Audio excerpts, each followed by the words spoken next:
Japan is set to acquire advanced V-BAT unmanned aerial vehicles from U.S. defense company Shield AI. The V-BAT, renowned for its compact vertical takeoff and landing system, is suited for deployment on smaller naval vessels, offering operational flexibility and endurance for monitoring expansive maritime territories.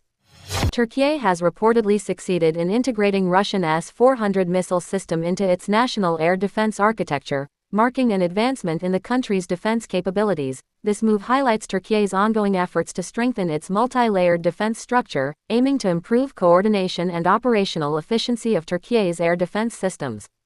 According to the Ukrainian Air Force, a Ukrainian F-16 pilot achieved a new record during a mass aerial assault, downing 6 Russian cruise missiles in a single sortie. The pilot name remains classified for operational security, demonstrated exceptional skill by leveraging the F-16 agility and advanced targeting systems.